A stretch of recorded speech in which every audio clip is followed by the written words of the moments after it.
Es noche de jueves, noche de la libreta en Canal Capital.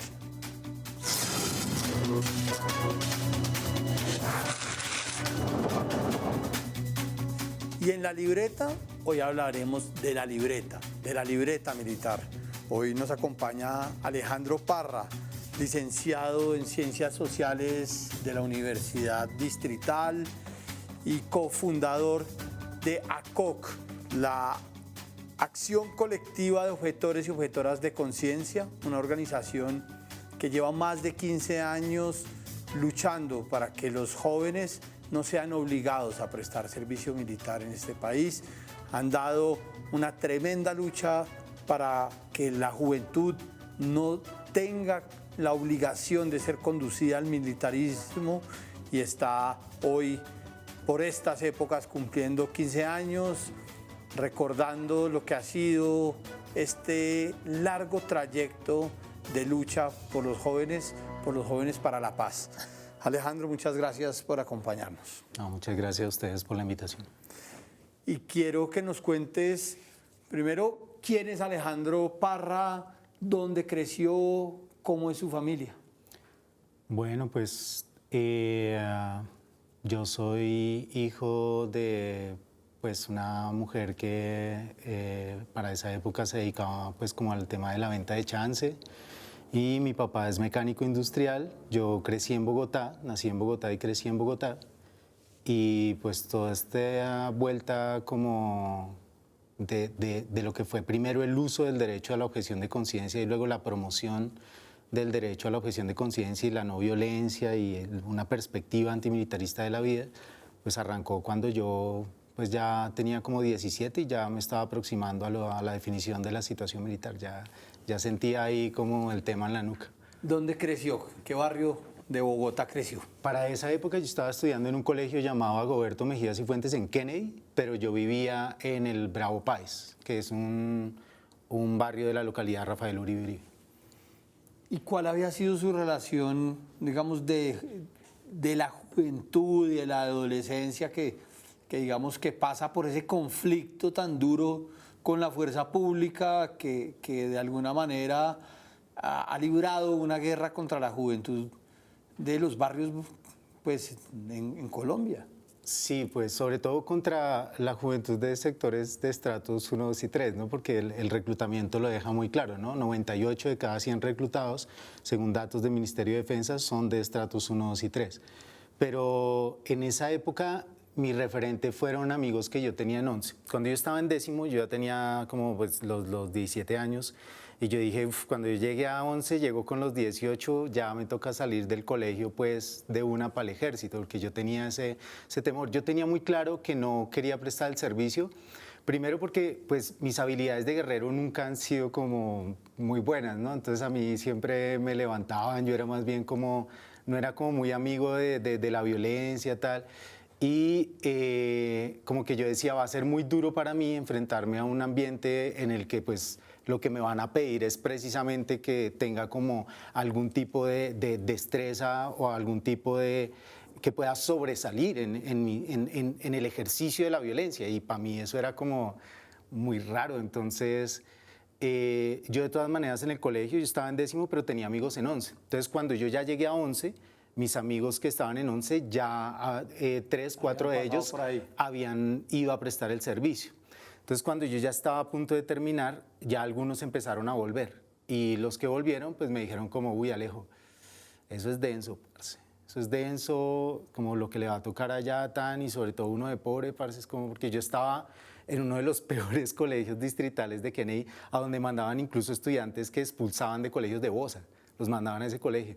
Entonces, si ellos que eran así como meros personajes, de meras figuras, me decían como, no, ñero, eso es duro porque la humillación, porque tal, porque vimos esto, vimos lo otro. Entonces cuando ya me decían eso, yo dije, no, parce, no voy a ir. O sea, yo tenía como la idea de que tal vez no era algo que yo quería, pero ya cuando los testimonios directos me dicen, es de este nivel, sí, o sea, es como, es una experiencia en la que usted puede que no salga de allá, parce, yo dije, no, pues no quiero eso en mi vida, yo quiero estudiar. ¿Sí? Entonces yo ahí empecé como a averiguar qué podía hacer.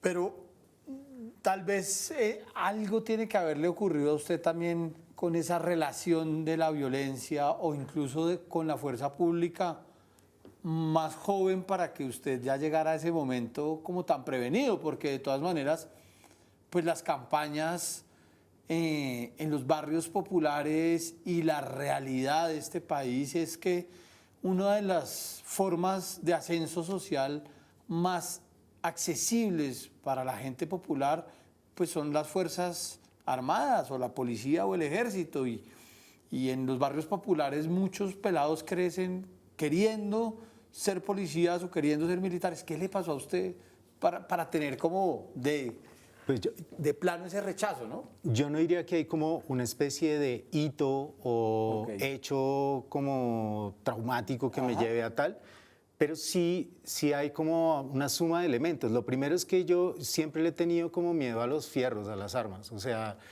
el tema de las armas, por los barrios en los que nosotros vivimos con mi familia, pues era como un tema de que cuando baleaban a alguien tal, era como, yo decía, parce, la gente que levanta un arma contra otra persona, y recuerdo eso desde la adolescencia, es como, pues, es ya tener como la decisión de que va a tomar la vida de otra persona por X o Y razón, y el fierro es esa herramienta para llegar a eso. Yo como que le tenía mucho miedo. De hecho, yo recuerdo que alguna vez en una fiesta entró un tipo que era como amigo de un primo y tenía como un arma y había como mucha fascinación para el arma, pero yo era el único de los primos que sentía más bien como aversión, como temor. Entonces, yo siento que eso tenía mucho que ver. Y lo otro es que, claro, pues siendo joven en Bogotá a los 17 años, con todo el tema de las protestas y tal, creo que uno no solo empieza a hacerse una idea de la represión, sino uno la respira muy cerca. Y pues obviamente en términos de como el protagonismo que tienen los uniformados, los efectivos de la policía y el ejército en la aplicación de la represión en determinados sectores, en determinadas localidades de esta ciudad, pues me hacían pensar como, pues yo tampoco quiero estar de ese lado, pues de ese lado del bolillo, de ese lado del fusil, como amenazando a otra persona, no quiero, era como algo que tenía muy claro que no quería hacer.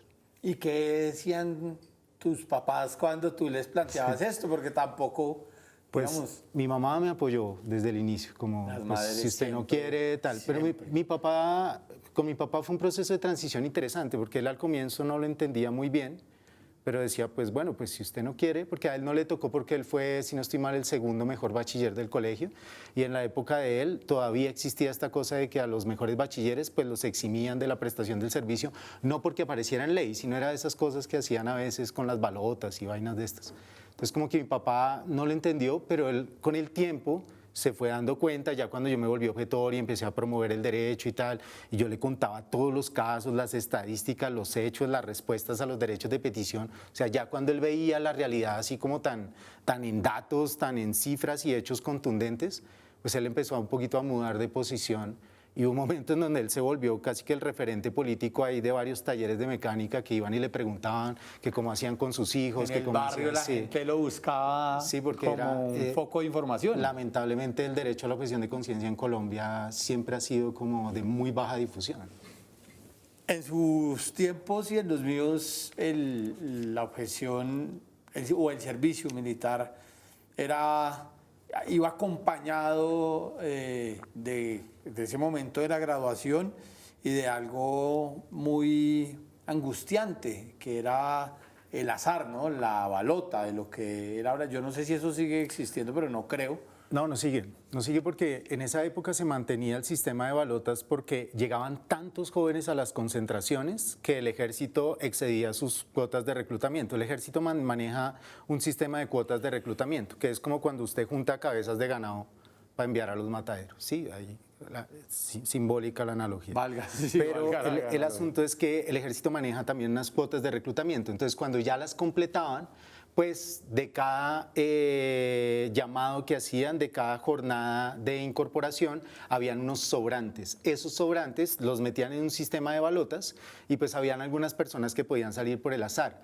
Con la seguridad democrática y digamos que la seguridad democrática lo que pasa es que entra a aplicar una cosa que fue un acuerdo que se firmó con Pastrana, que fue el Plan Colombia. Entonces, Pastrana firma el Plan Colombia, pero es en realidad en el gobierno de la Seguridad Democrática que se empieza a implementar. Y el Plan Colombia, este acuerdo de cooperación técnico-militar con los Estados Unidos, establecía un condicionante, y era que Colombia debía subir el pie de fuerza. Entonces, para subir el pie de fuerza, el reclutamiento se empezó a multiplicar, tanto que, si no estoy mal, entre 2006 y 2007 se hizo una de las primeras jornadas de reclutamiento más grandes de la historia del país. En una sola semana, por ejemplo, el ejército decía con orgullo que han reclutado 57.000 jóvenes. Nosotros hicimos un cálculo para poder llevar 57.000 jóvenes a los batallones en los términos de la ley en una semana, es decir, haciéndole a cada uno un examen físico y psicológico como lo determina la ley. Cada examen de esos debió haber demorado 9 segundos. De lo contrario, no daban las cifras para que lo hubieran hecho en los términos de la ley. Pero acá en Colombia, las detenciones arbitrarias y el reclutamiento irregular siempre ha sido pues el pan de todos los días. Pero digamos como que en esos términos, pues la balota existía antes porque había muchos sobrantes. Pero cuando ya empezó a haber esta necesidad de llevar enormes cantidades de jóvenes a los batallones, lo de la balota se acabó y no se volvió a hacer.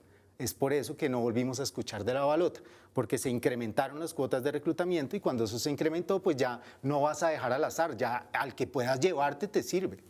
En esa época también, y anteriormente, en los tiempos, en los años 60 y 70, eran muy conocidas las batidas. Yo creo que hoy los jóvenes no saben lo que era ese miedo de que lo pararan a uno en la calle y usted no tiene libreta, se monta al camión. Cuéntenos su experiencia con eso. Bueno, eso era, es que era fuerte, y eso pues de entrada yo quisiera decir que yo me siento muy bien, siento que es un logro bonito en mi vida, que nosotros iniciamos una pelea muy fuerte para que se acabaran eso, que las batidas son en realidad detenciones arbitrarias con fin de reclutamiento. Ese fue el nombre que les dio la Corte Constitucional, y ese era el nombre que traían de antes. Había antes ya una recomendación de Naciones Unidas diciendo esos operativos que hacen el ejército, que llaman batidas o redadas, tienen todas las formas de una detención arbitraria con fin de reclutamiento, y por eso le recomendamos a Colombia que no las siga haciendo. Pero como siempre, con muchas recomendaciones no vinculantes, pues fue como, eso es una recomendación. Pero ya vivirlo, digamos, en concreto, cuando yo cumplí los 18, yo tuve varias veces que una de las veces me volé de una jornada de incorporación, que me llevaron a Villa de los Alpes, cuando yo dije yo soy objetor de conciencia. Para ellos eso no existía, decían ¿qué es eso de la objeción? Y yo decía, no, que yo soy objetor, yo me niego a portar armas y tal. Usted lo que es un marica, eche a ver para allá, tan, y como que era así a la fuerza y tal. Entonces a mí ya en última yo dije, bueno, no me sirvió apelar a la Constitución, así que voy a tener que encontrar la forma de salirme de acá. Entonces yo pues empecé como a mirar y tal, y como escabulléndome por un lado y por el otro, logré salirme de ahí, de esa jornada. Pero luego vino lo de las batidas, ¿no? Entonces yo en las batidas era como que yo estaba en una doble situación que muchos objetores de conciencia vivimos, y es que por un lado teníamos que cuidarnos de las batidas, pero por el otro las parábamos en las calles, porque nosotros salíamos con madres de familia, con gente docentes, que sabían que esos procedimientos, así no se hubiera declarado que fuera ilegal, pues era muy claro que era recontraarbitrario, ¿sí? Entonces la gente a veces salía y se paraban madres de familia frente a los camiones y no dejaban arrancar los camiones. De hecho, hay imágenes de una batida que fueron recogidas o recreadas en una película muy bella de Simón Mesa que se llama Amparo, que la recomiendo muchísimo porque recoge esa historia de lo que tenían que hacer las madres por allá en los 90s, 80s, cuando les reclutaban a los hijos, el Ejército Nacional. Pero ya en carne propia, yo tuve que, pues como a mí me subieron a camiones al menos unas 5 o 6 veces. Y pues la mayoría de las veces como que me llevaban al batallón, como 2 o 3 veces me alcanzaban a llevar al batallón, pero en el batallón yo empezaba cada vez a ganar más experiencia diciendo, a mí no me van a reclutar, y en caso de que me recluten pues va a ser un problema porque yo voy a desobedecer, yo soy objetor de conciencia, eso está reconocido en la Constitución, y siempre teníamos un ejercicio de acompañamiento que nos ayudó muchísimo a distintos objetores como a poder defender ese derecho. Pero también nos pasaban situaciones de todo tipo. Cuando yo estaba de objetor había un objetor también de Bosa, Elkin, y a Elkin le pasó una vez que nosotros habíamos hecho un plan y es, bueno, ahora vamos a desobedecer dentro de los batallones. Entonces nos vamos a dejar llevar Y una vez estemos en el batallón, desobedecemos hasta que nos reconozcan como objetores de conciencia, porque había un problema y es que el ejército no nos quería reconocer. El ejército siempre decía, ustedes son cobardes o ustedes tienen un problema psicológico o tal, pero nunca firmaba, nunca reconocía en un documento en esa época que existían los objetores de conciencia en este país. Entonces nosotros dijimos, listo, para que nos reconozcan nos hacemos llevar, nos dejamos llevar una batida. Y cuando estemos en el batallón activamos todo el acompañamiento, visibilización nacional e internacional para que se sepa que hay un objetor de conciencia en ese batallón. Entonces teníamos ese plan y tal y alcanzaron a coger a un compañero objetor de conciencia de Bosa y cuando lo llevaban en el camión, uno de los pelados que él ya había ayudado a bajar antes de un camión lo reconoció. Y empezó a decirle, uy perrito, usted me ayudó la vez pasada, no sé qué, y eso timbró a los soldados y dijeron, ¿usted quién es y tal? Y él pues tuvo que decir, no, yo soy objetor de conciencia y tal, y ellos ya, era la época en la que sabían que era mejor evitar. Ya empezaron a bajarlos a las buenas. Empezaron a bajarlos. Para cerrar este bloque de quién es Diego, ¿cómo fue entonces cuando usted se gradúa, le toca ir a presentarse al batallón de reclutamiento? ¿Cómo fue eso? Alejo. Pues, o sea, yo me gradué y en esa época las batidas ocurrían, pues sobre todo, como sigue pasando en algunos sectores de la ciudad, solo que ya son otras formas de detención arbitraria, pero ocurrían siempre en las mismas localidades, ¿no? Ciudad Bolívar, Kennedy, Bosa, Suba, Usme, San Cristóbal, era siempre en las mismas localidades. Entonces yo sabía que había unos puntos que había que evitar. Yo sabía que para movilizarme, digamos, como que yo tenía que ir al trabajo, no podía salir por Matatigres porque pailas, ahí estaban los soldados y me cogían. Entonces me tocaba dar meras vueltas por el cementerio que hay ahí, que si no estoy mal es el cementerio del sur, el que queda al lado de Matatigres, meterme por el barrio Eduardo Frei y tal. Siempre era como dar mucha vuelta. Y esa es una historia común en muchos jóvenes pues, de estratos 1, 2 y 3 de esa época. Yo hablaba con muchos objetores después y todos decían lo mismo, sí, había que evitar. Entonces yo me la pasaba un poco en ese plan, pero había un momento en el que había que afrontarlo. Y ya cuando empecé a ser parte de la organización y empezamos a parar las batidas, pues ya era distinto porque íbamos más bien a buscarlas para poder pararlas. Pero en esa época era como que yo tenía muy claro que había que evitar hasta que ya me tocó enfrentarme al reclutamiento. Y enfrentarme defendiendo un derecho que la mayoría de soldados o mandos medios no conocían y que para ellos era una narrativa, o sea, lo mío era una narrativa desde la cobardía. Era, es que usted es un cobarde, ¿usted por qué no quiere ir a cumplir con ese deber? Y yo decía, ¿cuál deber? ¿Qué deber es ese? El deber de coger un fusil y pararme en una carretera haciendo así hasta que me dé tendinitis, ¿eso es un deber? ¿El deber de venir acá a cumplir órdenes que no tienen sentido? ¿Y qué pasa si yo quiero contribuir con mi país de otra forma? Pero cuando yo entraba en esos diálogos, pues entraba el argumento de autoridad, usted no está aquí para pensar, usted está aquí para obedecer, a mí no me chimbe, tal, y todo se acababa siempre muy... A la fuerza. Sí, a la fuerza, ¿no? Entonces siempre tenía que venir alguien de acompañamiento jurídico o alguna carta que venía por parte de la organización que le dijera a la gente en el batallón, no puedes reclutar a este pelado porque se declaró objetor, tiene un proceso abierto como objetor de conciencia, y ya cuando desistieron de intentar reclutarnos, porque yo pasé como por 6 años de intentos continuos de reclutamiento, igual que Diego, ahí sí. Con Diego tomamos la decisión de, bueno, porque luego nos negamos a pagar la libreta militar. Nosotros dijimos, bueno, no tiene ningún sentido que nos digan, bueno, ya no los vamos a reclutar, pero preste a ver para comprar unos fusiles. Y nosotros teníamos toda una apuesta por la no violencia, entonces decir, ah, sí, por supuesto tenga, y yo voy a patrocinar la guerra, entonces dijimos, no, también nos vamos a negar a pagar la libreta. En esos momentos nos amenazaron con llevarnos a prisión, pero al final nunca se presentaron al caso que ellos mismos abrieron, tal vez porque tenían el referente que en 1994 enviaron a prisión a un objetor de conciencia, Luis Gabriel Caldas León, un pelado de Medellín, y 6 meses después tuvieron que pedirle disculpas y dejarlo ir y casi que indemnizarlo, cosa que al final creo que nunca hicieron, porque él fue acogido como preso de conciencia por Amnistía Internacional. Y hubo todo un movimiento nacional de por qué tienen a una persona ahí adentro, pues por negarse a pagar la libreta. Además, había miles de presos en Colombia sin libreta militar, pero a este lo meten era por el orgullo del ejército de decir no vamos a permitir que una persona nos diga que por razones de conciencia no va a contribuir económicamente con la guerra. Tremendo relato. Y así empezamos esta conversación con Alejandro Parra, un objetor de conciencia que viene hoy a contarnos lo que ha sido esta experiencia en la lucha, que además esto es un contrasentido, en la lucha por la no violencia. Absolutamente. Ya regresamos.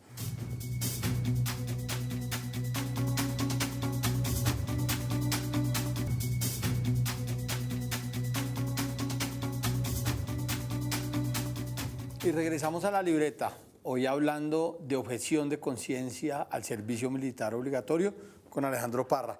Y nos quedamos, Alejandro, usted me saltó un proceso, una pregunta que no puedo dejar de hacerle, y es ¿cómo tomó la decisión de volverse objetor y cuál es la circunstancia, el hito? Ahí sí tiene que haber un hito en el que le toca. Curiosamente, mi papá, que siempre ha sido muy buen jugador de ajedrez, un día estaba jugando una partida con uno de sus clientes y mi papá le expresó a este cliente como con mucha preocupación, no, es que mi hijo no quiere ir a prestar el servicio y yo no sé qué hacer, porque pues entonces va a tener ese problema ahí de la libreta y tal. Y este cliente le dijo, pero él es buen estudiante, y como que mi papá le dijo, pues sí, o sea, pues él ha sido buen estudiante, y dijo, pues entonces no aguanta que vaya. Dijo, hay por ahí una gente que habla de un derecho a la objeción de conciencia, dígale a su hijo que averigüe y que pues vaya a ver y que a ver qué le dicen.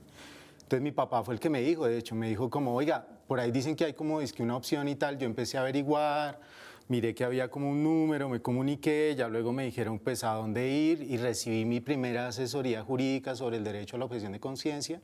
Y apenas me explicaron en qué consistía ese derecho, yo dije, no, pues de una. Sí soy. Sí, o sea, sí soy.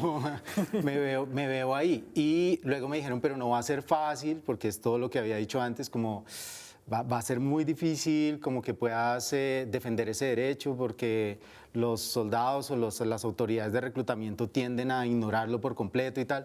Yo dije, no importa, pero es que pues, tengo la opción constitucional, porque yo no tenía, primero no iba a pagar libreta, tenía muy claro que no lo iba a hacer, y segundo, tampoco estaba dentro de ninguna causal de exoneración, no era hijo único, no tenía ninguna inhabilidad, no había sido admitido en una universidad inmediatamente, digamos, después de graduarme.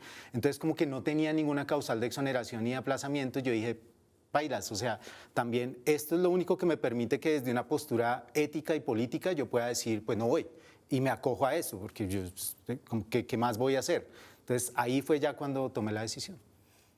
Y entonces ahí se declara objetor de conciencia y empieza esta lucha, y luego va a haber un periodo, me imagino, que tal y como alguna vez me lo contó Diego, que es el otro cofundador también de ACOC, pues que había sido ese largo proceso de poder acceder, de poderse graduar, de poder acceder a un empleo. ¿Cómo es ese relato suyo? ¿Cómo fue sostenerse? Porque además no solamente era tener una postura ética, sino sostenerse en eso cuando todo el mundo le tenía que estar diciendo, no joda más, pague esa libreta y ya. Sí, de hecho mi papá me lo dijo muchas veces. Me dijo, hermano, ya no chimbe más, vea, ya tenga, yo le pago ese documento y tal. Yo decía, pero es que entiéndame que yo no lo voy a pagar, porque ¿por qué le tengo que dar plata al ejército? Sí, o sea, ¿qué sentido tiene? Yo quiero estudiar para ser docente. ¿Tengo que demostrar que le pagué al ejército para poder ejercer la docencia? Entonces mi papá era como, no, pero es que usted un día va a tener un lío y tal. Yo, pues líos ya he tenido, o sea, me intentaron llevar a batallones muchas veces, pero luego empezamos a decir, bueno, pero en serio sí, para muchas familias, para muchos jóvenes, que también podían tener muy claro que su proyecto de vida no tenía nada que ver con las armas, lo que los llevaba a veces a pagar la libreta era poder sacar la libreta para poder trabajar o para poderse graduar de la universidad. Entonces, en el tema del trámite del trabajo, pues muchas veces nosotros empezamos a crear alternativas, como hicimos una campaña que se llamaba Libre de Libreta Militar, y era que hacíamos como comunicación favorable, o sea, como que hacíamos menciones positivas de empleadores que contrataban a jóvenes sin libreta militar, hacíamos toda una campaña de por qué un derecho fundamental como el derecho al trabajo está supeditado a un trámite, hablábamos de toda la corrupción alrededor del pago de libretas militares, porque en Colombia, pues las familias de estratos 4, 5 y 6 y también muchas familias también de estratos 3 y 2 o prestaban o pagaban para que no se llevaran a sus hijos. Entonces, en medio de todo ese movimiento, igual el tiempo iba pasando, yo empecé a estudiar y ya cuando me iba a graduar, así como otros objetores de conciencia, pues nos salieron en la universidad con el tema de la ley demanda que nosotros les pidamos la libreta militar para poderse graduar. Y nosotros dijimos, bueno, pero eso no tiene sentido, es una ley que no tiene sentido. Bueno, pero es la ley y nos toca apelar a que les vamos a solicitar eso. Entonces lo que hicimos, varios estudiantes de distintas universidades, Diego de la Universidad Libre, Martín de la Universidad Nacional y así como varios de la Tadeo, la Santo Tomás, la Distrital, la Pedagógica, fue que dijimos no vamos a pagar la libreta y vamos a demandar esa ley que dice que tendríamos que pagar la libreta militar. Y en el proceso de demanda, como año y medio después de la demanda, yo tuve que hacer un trabajo de monografía como de año y medio para como prolongar mi proceso de grado para mantenerme como estudiante activo mientras surtía efecto la demanda, pero en medio de ese proceso, ahí por una movida que se hizo en el Congreso, se alcanzó a poner un parágrafo de una ley que planteaba que ya no era necesaria la libreta, porque esa demanda hizo mucho ruido. Entonces, como hizo ruido, ahí, por ejemplo, ahí tuvo que ver Angélica Lozano en esa época, me alcanzaron a meter eso dentro de la ley y se aprobó un decreto de ley pro joven que eliminaba el requisito de la libreta militar para poderse graduar. Pero ya nosotros llevábamos casi 2 años demandando eso, pidiendo que eso pues se anulara porque era absurdo, era lesivo para los derechos de los jóvenes. Y ahí ya fue posible que yo fui la primera persona de la distrital que se graduó pues como dando esa pelea de no voy a pagar ni 100 pesos por ese documento. Sí, al final pues nunca, o sea, ninguno de los que nos graduamos de la libreta militar en estos momentos tenemos libreta militar y hemos podido trabajar con el Estado, hemos podido trabajar con el sector privado, hemos podido viajar. Hay muchos mitos sobre la libreta militar, que si no la tienes pues se te cierran muchas oportunidades. Falso. Eso es absolutamente falso. El problema es que en Colombia se le sigue dando como vigencia, se le sigue dando poder a esa pequeña sanción que se establece, y es que si no la tienes no puedes trabajar con ciertos sectores del sector público, porque para el sector privado no es obligatorio, pero incluso en el sector público, yo trabajé con la administración distrital, tú puedes hacer una cosa que se llama acción de constitucionalidad, y si la haces no te pueden, digamos, como negar el acceso al trabajo si fuiste la persona seleccionada para ese cargo. Entonces es como hizo una acción de constitucionalidad, no es que está evadiendo eso, sino que enfrentó ese trámite, pero lo enfrentó desde esta opción.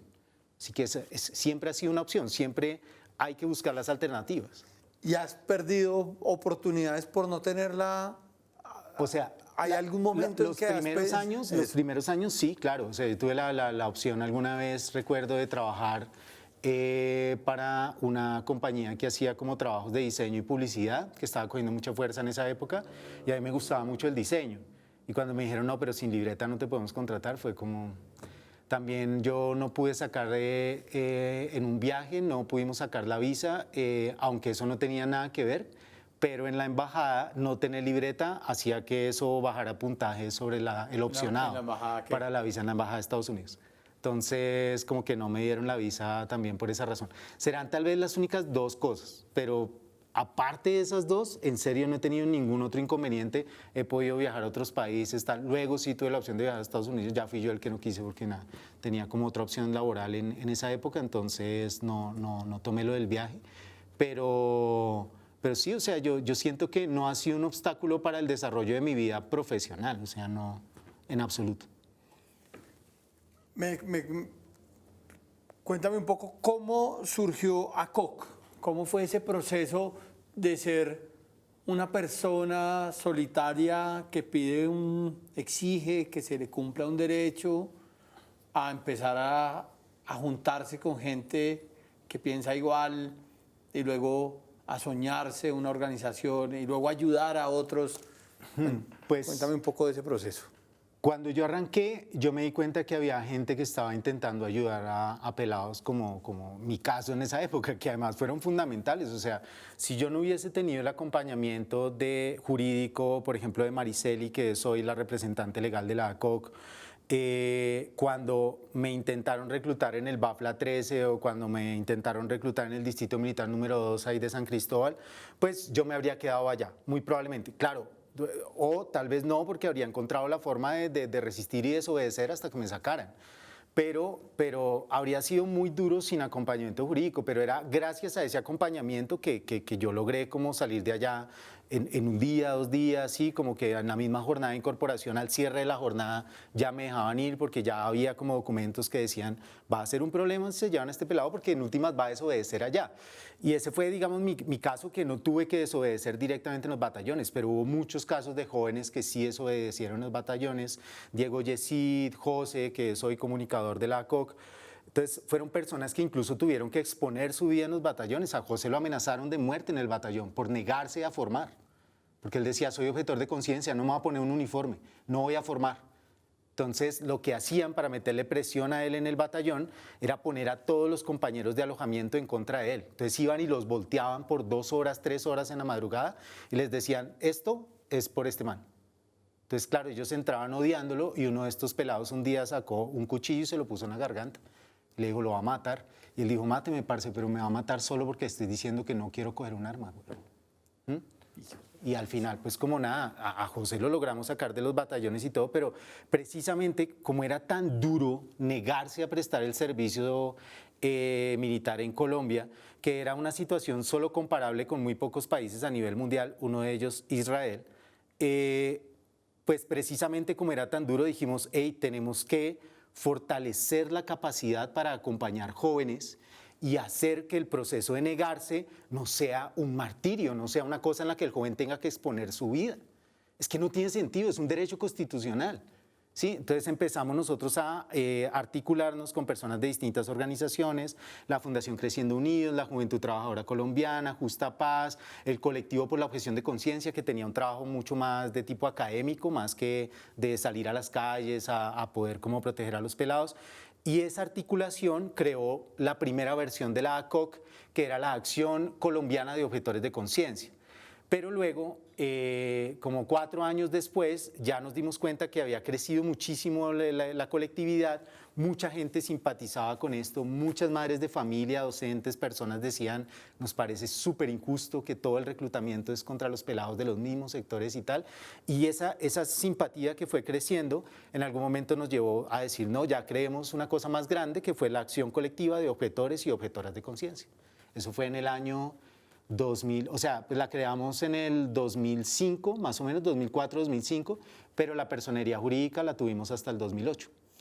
¿Y cómo era justamente dar, digamos, abanderar esa defensa en una situación como la que vivía el país en el año 2005, pues al 2010, que es el tiempo de la seguridad democrática, en que en realidad hubo una campaña publicitaria y comunicacional poderosísima para reivindicar a los héroes, las calles, las carreteras, Viaja Colombia, que se volvieron, pues, digamos, fue un momento de un fervor patriótico muy especial. Súper inducido, además, por los medios de comunicación. Como fuera, porque, claro, probablemente eso también los expuso mucho como organización a ser señalados de ser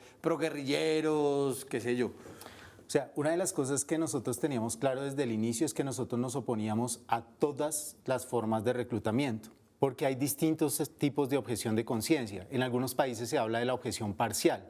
Entonces, por ejemplo, en Estados Unidos se reconoce la objeción de conciencia parcial, que para la época era el joven que decía, yo no quiero ir a Irak, ¿sí? me declaro objetor de conciencia para enlistarme para ir a Irak, pero no tengo problema con hacer parte de las fuerzas militares y estar dentro del suelo estadounidense prestando oficina, mi servicio, tal. O sea, como no soy objetor parcial, decían, ¿no? Entonces yo lo que no quiero es ir a combate en otro país porque no estoy de acuerdo con eso, que fue un poco lo que hizo también Mohamed Ali cuando se negó a ser reclutado para ir a Vietnam. Él decía, es que yo no es que tenga algo contra el ejército de mi país, yo lo que tengo es contra la idea de ir a matar personas que no conozco para una guerra que para mí no tiene sentido.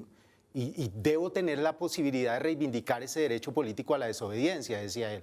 Entonces, lo mismo. En esa época nosotros hicimos como la reflexión y dijimos, no, pero acá en Colombia es a todos los grupos, parce, porque teníamos muy claro que meterse en el ejército, meterse en la guerrilla, meterse en los paramilitares, era seguir alimentando la espiral de la violencia. por cualquiera de los lados. Y ya para esa época, por ejemplo, yo cuando me declaré objetor, empecé a conocer historias de mi familia que yo no conocía. Entonces yo empecé a saber que había familia mía que era víctima de la guerrilla y familia mía que era víctima del ejército. ¿Sí? Y esa historia de esos familiares míos era la historia de millones de desplazados en Colombia, en este país. Si no era de un grupo, era del otro. Entonces nosotros dijimos, no, nosotros nos declaramos objetores a todos los grupos armados. Y siempre dijimos que nuestra objeción de conciencia era radical en ese sentido, como ACOC. Pero ahora explica tú eso en la seguridad democrática. Eso no, era imposible explicarlo, ustedes son proguerrilleros. Por más de que hacíamos parte de la coalición contra la vinculación de niños y niñas al conflicto armado, hacíamos campañas contra el reclutamiento de menores, hacíamos todo un trabajo muy fuerte, dejando claro que la guerra en todas sus manifestaciones era una opción atroz y que afectaba la vida de todo el mundo, pero nos seguían diciendo eso. Entonces fue una época complicada, pero afortunadamente fue una época en la que muchas organizaciones de la sociedad civil se articularon para poder resistir. Nosotros hicimos parte de ese ejercicio de construcción de estos informes del embrujo autoritario que se salieron como parte con el apoyo de la Coordinación Colombia-Europa-Estados Unidos, pero también de la Plataforma de Derechos Humanos y todo esto. Y era porque en esa época, de verdad, ese fervor patriótico era completamente inducido. Hay un documental muy bueno que se llama Apuntando al Corazón, de Guido Federico, un director italiano, que muestra cómo en esa época fueron más de 170.000 millones de pesos que se le metieron en publicidad al ejército para que la gente viera todos los días en prime time un Black Hawk saliendo del cañón del Chicamocha y diciendo, aunque no nos veas, ahí estamos, somos un ejército de 40 millones de colombianos, los héroes en Colombia sí existen. Eso fue una campaña. Y la gente de McCann Erickson que estuvo detrás de esa campaña muestran hoy en día a nivel mundial esa campaña con orgullo. Porque ellos dicen, eso es una marca. Y dicen, la marca, los héroes en Colombia sí existen, es la mejor marca que hemos promovido en Colombia, la más exitosa, porque efectivamente fue una campaña. Pues lleva 20 años y todavía no se borra de la mente de la gente, ni del ejército. Y eso hacía que cuando nosotros, por ejemplo, hablábamos de temas, por ejemplo, ahorita hay cosas que se saben, pero cuando nosotros hablábamos antes de los suicidios al interior de los batallones, eso era súper complicado levantar esa información. De los pocos datos relevantes que hay sobre temas de suicidios reconocidos por el Ministerio de Defensa empezaron a salir ahorita con este primer dato que salió en el 2017, entregado por el general Zapateiro por derechos de petición que se hicieron desde el Congreso, en donde reconocieron que 51 soldados en promedio se suicidaban por año en los batallones. Eso quiere decir que en muchos casos eran más las bajas al interior de los batallones que las que se producían por efectos de combate. Sin hablar de otro tema tabú también que hay de la prestación del servicio militar y son los abusos sexuales al interior de los batallones. Sin hablar de todos los temas que hay de discriminación, maltrato animal, normalización y reproducción de violencias de género, racismo. O sea, los batallones son lugares en donde se incuba la violencia de todo tipo. Y además, pues esta discriminación que existe por estrato, en donde a muchos jóvenes solo por venir de determinados sectores, solo porque el pelado tiene rasgos indígenas, solo porque es un pelado afro, se les pone a hacer cierto tipo de entrenamiento, cierto tipo de práctica que es denigrante, que es un vejamen para su integridad. Todo eso cuando lo visibilizábamos era como, ustedes están haciendo una campaña contra el ejército. Nosotros decíamos, no, la campaña la hace el propio ejército. Es que no son mentiras, son hechos concretos. Y nosotros los visibilizamos, como visibilizábamos todo lo horrible que ocurría también con la guerrilla de los paramilitares. De hecho, a veces nos sorprendía que hubiesen cosas en común, prácticas de entrenamiento que eran comunes entre los tres grupos. Y nosotros decíamos, ¿pero qué sentido tiene? O sea, tiene sentido con ejércitos irregulares al margen de la ley que tienen que socavar la dignidad de la persona para llevarla a que no dude a la hora de matar. Pero ¿tiene sentido en el Ejército Nacional? Y cuestionar eso nos significó calentones súper fuertes. Nosotros tuvimos incluso citaciones en la Fiscalía porque enviábamos informes a nivel internacional y nos decían, antes de hablar a nivel internacional, les recomendamos que hagan las denuncias a nivel nacional, y nosotros las hemos hecho y nunca nos escuchan. Entonces, ¿qué tenemos que hacer para que se ponga la lupa sobre los batallones y se vea lo que está ocurriendo al interior de los batallones? Tremendo relato, Alejandro Parra, objetor de conciencia. Ya regresamos.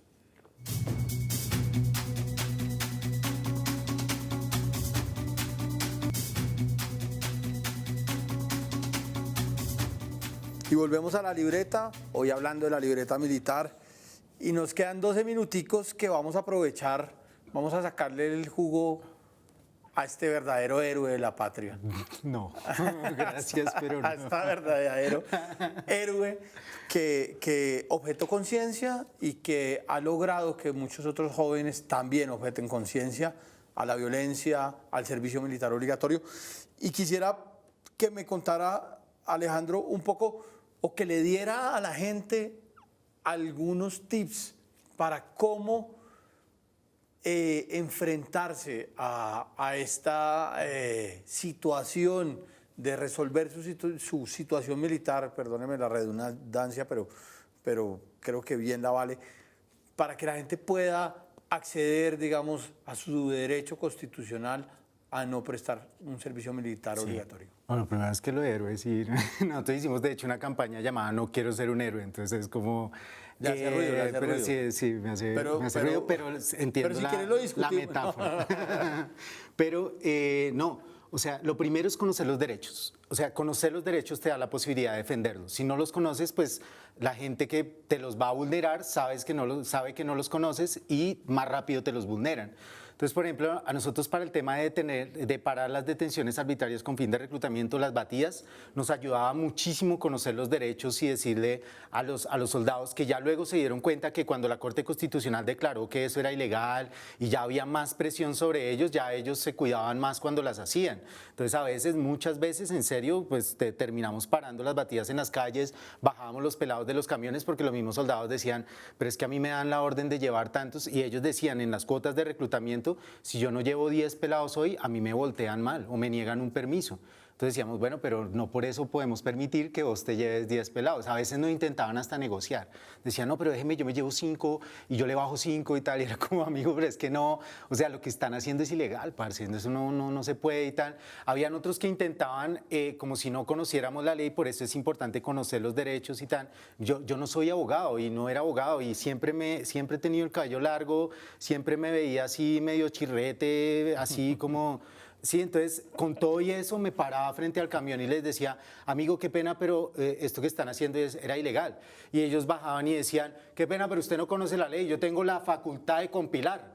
Y yo decía, amigo, compilar es coleccionar, ustedes tienen la facultad de compeler. Sí, y esa facultad tiene límites, porque si usted quiere compilar, es decir, coleccionar, ¿para qué quiere coleccionar, muchacho? Eso suena un poco raro, amigo, tal. Y como que yo cuando empezaba a hablarles así, a veces encontraba también a ese otro ser humano que hay detrás de ese uniforme y que decía, a esta persona no la va a poder voltear fácilmente. ¿Sí? Entonces era como que ese diálogo en el reconocimiento mutuo de los derechos hacía que muchas veces se llegara a un acuerdo de, ok, no vamos a llevarnos a estos pelados. Y eso nos parecía como bien, como que era sentir que íbamos avanzando. Al punto que en estos momentos las detenciones arbitrarias en Colombia siguen existiendo, pero se han reducido en un 90%, y eso era una práctica que tenía más de un siglo de hacerse en Colombia. O sea, hay antecedentes de detenciones arbitrarias o de obligar a la gente a subirse a camiones desde el ejército neogranadino.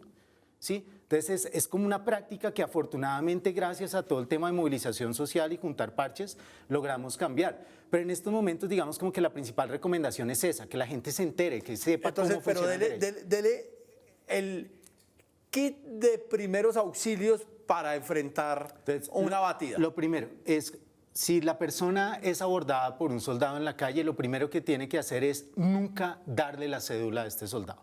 Los soldados no están facultados para retener el documento de identidad de una persona. De hecho, incluso si la policía te pide el documento, tiene que hacerlo bajo un procedimiento, porque no puede ser así como soy policía y entonces me lo tiene que dar. No, hay un procedimiento en el cual tiene que haber como un abordaje a la persona y decir, por esta razón le voy a solicitar su documento. Que muchos policías obvian eso, pues eso es otra cosa. Pero el ejército, sí, digamos que por ley, no tiene la facultad para retener el documento de identidad de un ciudadano. Pero si se lo piden, entonces uno le dice, no se lo doy. No se lo tengo por qué dar. ¿Para qué me lo está pidiendo? No, es que usted, ¿qué edad tiene? Yo tengo 18 años. ¿Ya definió la situación militar? No, señor, no la definió. Entonces venga a ver y tal. No, qué pena, pero no le voy a firmar nada, porque lo primero que yo tengo que hacer en Colombia para definir la situación militar es inscribirme en el aplicativo online del ejército. No lo tengo que hacer en la calle. Entonces, nunca des tus datos en la calle a un soldado. Es que no tienes por qué hacerlo, no estás en la obligación de hacerlo y no puedes ser víctima de ninguna acción, o sea, no te pueden coaccionar para que entregues tus datos. Bueno, entonces lo hacen. Y entonces te cogen y te forcejan, digamos que te la suben un persona camión. se asustó porque le dijeron, no, es que si no firma acá, eso usted queda como remiso y luego le ponen una multa. Si la persona firmó, igual eso no hace obligatorio que se tenga que presentar. Ojo, en Colombia la obligación es definir la situación militar, no prestar el servicio militar. ¿Por qué definir? Porque usted puede definir siendo hijo único, estudiante, víctima del conflicto armado, indígena. O sea, hay muchas condiciones que te exoneran de prestar el servicio. Por eso la obligación es definir, no prestar, que eso es importante que la gente lo tenga muy claro. Entonces, cuando usted tiene que definir, usted lo puede hacer metiéndose a la página, no importa que ya tenga la citación, ¿ok? No voy a ir a esa citación, me meto a la página. No, que le ponen una multa y lo declaran remiso. Ser remiso no es un delito, es una infracción. Fue lo que se inventó el ejército para precisamente coaccionar a los jóvenes a que vayan a los batallones. Pero es una infracción y es una infracción que tiene una sanción pecuniaria, es decir, monetaria. Esa infracción se puede levantar con una carta. No pude ir porque ese día tenía una cita de trabajo. No pude ir porque ese día estaba acompañando a mi mamá a un procedimiento médico. Sí, no pude ir porque yo ya me había inscrito. O sea, ¿qué sentido tenía que fuera si yo ya tengo una inscripción, una citación para otro día? Sí, eso, o sea, como, y puedes levantar la condición de remiso. Entonces, lo primero, no es tus datos. Si ya los diste, no estás obligado a ir, porque esa amenaza de que es remiso es una amenaza de una infracción, más no de un delito. No pasa nada si eres remiso. Puedes levantar esa condición muy fácil. Y tercero, si ya quieres definir la situación militar, recuerda que tienes el derecho a la objeción de conciencia, que se ejerce de manera muy sencilla poniendo por escrito las razones por las cuales te niegas a prestar el servicio militar. Esas razones pueden ser de todo tipo, filosófico, ético, político, humanitario. Sí, o sea, nosotros acompañamos una vez la declaración de un pelado que dijo, yo me declaro objetor de conciencia y no quiero prestar el servicio militar porque yo soy músico y yo siento que hago más por el país teniendo en mis brazos una guitarra que un arma. Yo siento que se construye más patria con el arte que con la música, que con el arte que con la guerra. Ya, y esa declaración fue aceptada. Porque lo que tiene que tener muy claro la persona es que bajo ninguna circunstancia cogería un arma. Y es lo que le hemos dicho al ejército muchas veces, a decenas de generales en este país, en estos 17, 18 años que llevamos como organización, les hemos dicho, ¿para qué les sirve un joven que no está dispuesto a coger un arma, parce? ¿Para qué? ¿Sí? Entonces es muy claro. Si pones por escrito que no estás dispuesto a entrenarte militarmente, que el entrenamiento para la guerra, para la violencia, no hace parte de tu proyecto de vida, lo que va a pasar es que el ejército te llama a una comisión interdisciplinar y en esa comisión interdisciplinar sencillamente valoran tu declaración. No pueden cuestionarla en términos de eso que usted escribió ahí es falso o tal, porque no se pueden cuestionar razones de conciencia. Por ejemplo, ¿qué pasa con un joven que dice, yo no voy porque yo escuché el llamado de Cristo que dijo que hay que amarnos los unos a los otros y no armarnos los unos contra los otros? Entonces, ¿qué le van a cuestionar? Ay, ¿Usted no ha oído a Cristo? Sí, ¿en qué tono se lo dijo Cristo? Sí, es como, no, eso no se puede cuestionar. Entonces, no lo pueden cuestionar, lo que hacen es valorar y sencillamente te reconocen como objetor. Alejandro, hablaste también, o bueno, dentro de las herramientas que hay hoy también se viene hablando en los últimos años del servicio cívico para la paz, social para la paz. ¿En qué va eso? Bueno, en estos momentos hay un decreto, lo que sabemos es que el decreto iba a ser desarrollado hasta donde entendíamos por Ministerio del Interior y ahora va a pasar a este viceministerio de la Igualdad. De la Igualdad. Y pues bueno, creemos que es una buena posibilidad porque abre 14 opciones distintas al servicio militar obligatorio. Entonces un pelado puede prestar un servicio social con el Ministerio de Cultura haciendo vigía del patrimonio o puede prestarlo con el Ministerio del Medio Ambiente haciendo labores precisamente frente a la crisis climática o frente a todo lo que van a ser las manifestaciones, múltiples manifestaciones del calentamiento global y lo que eso va a agravar, o puede trabajar con víctimas del conflicto armado. Es decir, hay 14 opciones distintas. ¿Qué nos preocupa? Que de acuerdo a cómo está el decreto en estos momentos, cuando un joven termina de prestar su servicio social, le entregarían una libreta militar. Y eso sigue manteniendo el requisito de la libreta militar, es decir, le sigue dando poder a un documento que en estos momentos en Colombia, ahora mismo, o sea, si hacemos el ensayo, en 2 minutos se puede conseguir ilegalmente. Y que no hay ningún interés en el ejército en controlar eso, porque efectivamente la venta de libretas militares, el documento de la libreta militar funciona como un impuesto, pero no es un impuesto. ¿Por qué funciona como un impuesto? Porque el ejército dice que es obligatorio que tú lo tengas que pagar, pero en realidad tan obligatorio no es cuando hay tantos mecanismos alternos e ilegales para poderlo pagar. Es obligatorio para los jóvenes de estratos 1, 2 y 3, a los que les dicen que si no los pagan se los llevan. Pero ¿qué pasa con la cantidad de jóvenes? Nosotros hicimos un análisis en el 2019, en promedio 45.000 jóvenes de estratos 4, 5 y 6 evaden la prestación de servicios militar en Colombia. ¿Cómo lo hacen? ¿Cómo lo hacen? O sea, ¿tienen que correrle a las batidas? Es probable que no. Entonces comprarán la libreta militar. Entonces, en este tema de la compra de la libreta militar, pues hay un montón de cosas ahí detrás que es bueno que la ciudadanía tenga como muy claro que en Colombia uno no puede comprar la libreta para no ir a prestar el servicio. No hay nada en la ley que diga que eso es legal, ¿sí? Eso es un mecanismo de corrupción. En el tema del servicio social para la paz, nos preocupa que le siguen dando validez a la libreta militar como conclusión de tu servicio social. Eso carece de sentido porque lo que pasa es que un muchacho que preste el servicio social haciendo pedagogía del acuerdo de paz o trabajando con víctimas del conflicto armado, trabajando en labores medioambientales, termina sus 12 meses de prestación del servicio social y le van a decir, tenga su libreta militar y bienvenido a la Reserva Militar del Estado. Entonces es como, eso no tiene como mucho sentido en estos momentos. Si una persona presta un servicio social es porque siente que quiere contribuir en algo que no tenga absolutamente nada que ver con las armas, con la guerra o con la vía militar. Entonces, ¿por qué le entregan una libreta militar como conclusión? Eso es lo que nos preocupa de lo que está ahora en el servicio social. Esperamos que se pueda modificar. Alejandro, hoy es legal pedir pedir la tarjeta, la libreta militar, ¿o no es? ¿Se requiere para algo o no es?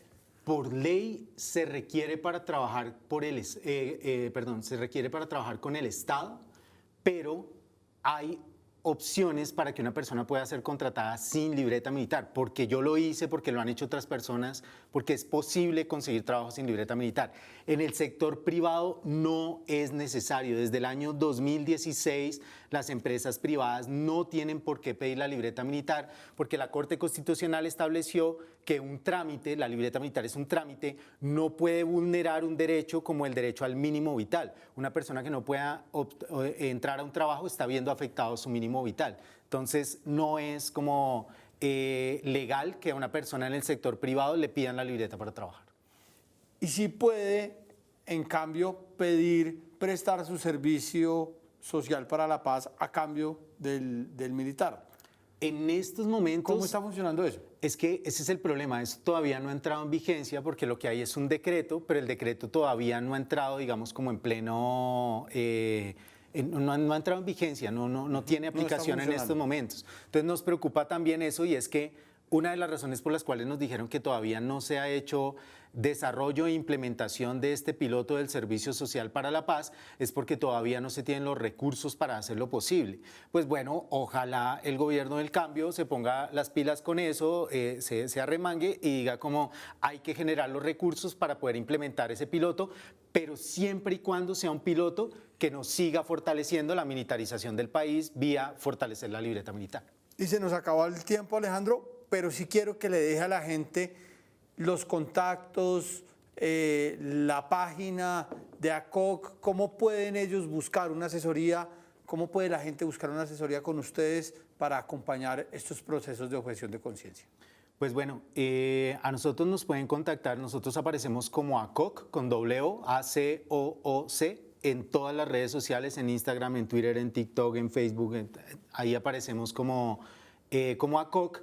Pero también se pueden comunicar con nosotros al 300-382-4059, que es el número en donde nosotros hacemos asesorías para los jóvenes que quieran declararse objetores de conciencia. Si la persona es víctima de alguna irregularidad en el proceso de reclutamiento, también asesoramos esos casos.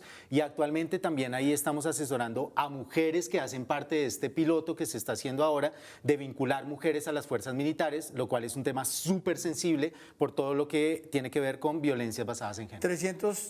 382 4059. 4059. Muchas gracias por este espacio, por ese trabajo tan dedicado y tan serio que han hecho para abrir el camino de la objeción de conciencia, y a todos y a todas las personas que nos acompañan en La Libreta, en Canal Capital, muchas gracias por sintonizar este canal y por acompañarnos esta noche. Nos vemos el próximo jueves.